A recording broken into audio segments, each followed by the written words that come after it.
3 గంటల సేపు సుదీర్ఘంగా మీడియా సమావేశం నిర్వహించి సాంకేతిక అంశాలను అథెంటికేటెడ్ వాల్యూస్ని అన్ని సాక్ష్యాలతో అన్ని ఆధారాలతో ప్రతి అంశం మీద క్షుణ్ణంగా విపులంగా మాజీ ముఖ్యమంత్రి వైసీపీ అధినేత జగన్మోహన్ రెడ్డి గారు మీడియా సమావేశం పెట్టి పిన్ టు పిన్ ప్రతిదీ కూడా బేసిక్ వాళ్ళకు కూడా అర్థమయ్యే విధంగా వివరించిన తర్వాత వైఎస్ఆర్ కాంగ్రెస్ పార్టీ క్యాడర్ నుండి జగన్మోహన్ రెడ్డి గారి అభిమానుల నుండి వస్తున్నటువంటి ఒకే ఒక డైలాగ్ ఏంటి తెలుసా? ఎంత పని చేసావు జగన్ అన్న, ఎన్నికలకు ముందు ఇదే పని చేసి ఉండింటే అధికారానికి దూరమయ్యే పరిస్థితి ఉండేది కాదు కదా అని చెప్పి వాళ్ళు ఒక రకమైనటువంటి నిర్వేదాన్ని, అరే ఇంత దుష్ప్రచారాన్ని ఎదుర్కొన్నామా, ఇంత తప్పుడు ప్రచారాన్ని ఎదుర్కొన్నామా అని చెప్పి ఒక రకమైన ఆవేదనను, వాటిని తిప్పి కొట్టలేని వైఎస్ఆర్ కాంగ్రెస్ పార్టీ అధినాయకత్వం మీద అసంతృప్తిని వెళ్ళకక్కుతూ ఉన్నారు.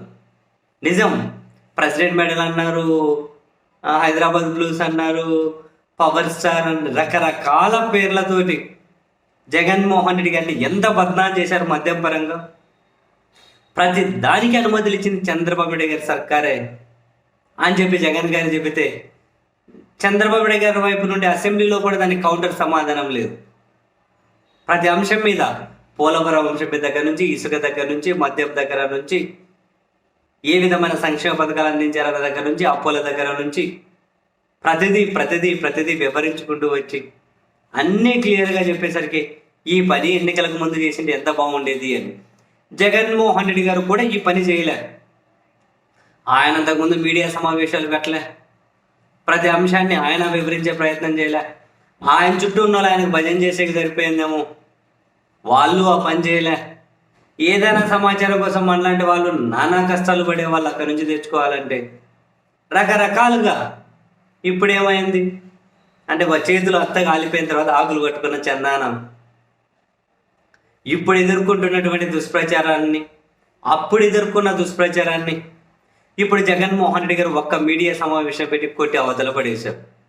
మరి ఆ పని ఇంతకుముందు ఎందుకు చెయ్యలేదు అన్నది వైసీపీ క్యాడర్ నుంచి ఒక రకంగా అసంతృప్తితోనో, నిర్వేదంతోనో, బాధతోనో వస్తున్నటువంటి మాటలు కూడా.